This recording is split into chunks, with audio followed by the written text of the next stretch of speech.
Lauriane qui demande quel type de logement est préférable pour voyager au Japon.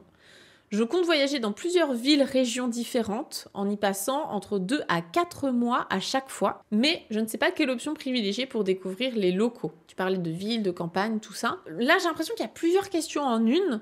Déjà, la première chose qui m'interpelle, c'est que tu dis je vais passer entre 2 à 4 mois à chaque fois dans chaque ville ou région. Donc j'imagine que tu restes peut-être 1 an au Japon, probablement en PVT. Donc déjà, rien que ça, faut calculer ton budget. Parce que entre 2 à 4 mois d'hôtel versus 2 à 4 mois de Airbnb ou bien de logement chez l'habitant ou bien de guest house ou bien de plein de choses possibles, c'est pas le même budget. C'est pas le même confort non plus. Quand t'es dans un hôtel, clairement, t'as juste une petite chambre et souvent t'as pas de cuisine, t'as pas de...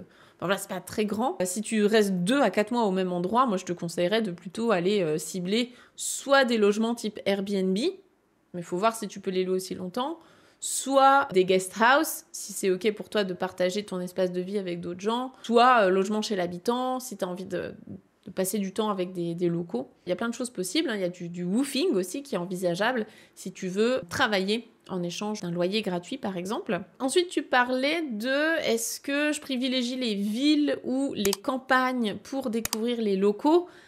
C'est certain que si tu vas passer 4 mois dans une petite ville de campagne ou bien même carrément un petit village paumé au Japon et que tu loges chez l'habitant ou que tu fais du woofing, c'est évident que tu auras beaucoup plus de contact avec des natifs, avec des locaux, que si tu restes 2 mois enfermé dans un hôtel à Tokyo, c'est certain. Donc, si tu restes 1 an au Japon, ce qui peut être chouette, ça peut être de varier un petit peu les expériences. Après, ça dépend totalement de ton budget, de ce que tu recherches, dans quel cadre tu pars. Est-ce que tu vas dans une école de langue? Est-ce que tu vas travailler au Japon? Est-ce que tu fais un PVT au Japon? Est-ce que tu as besoin de gagner de l'argent sur place? Est-ce que tu vis sur tes économies? Voilà, sans avoir tout le contexte, c'est un peu difficile de te conseiller. Dans tous les cas, c'est sûr qu'en termes de logement, si tu veux privilégier les contacts avec d'autres gens, les guest house et le woofing, et le logement chez l'habitant, si tu peux aller en famille d'accueil, c'est vraiment ce qui est le plus efficace pour établir des contacts avec des locaux, bien plus que de rester tout seul dans sa chambre d'hôtel, ça c'est certain.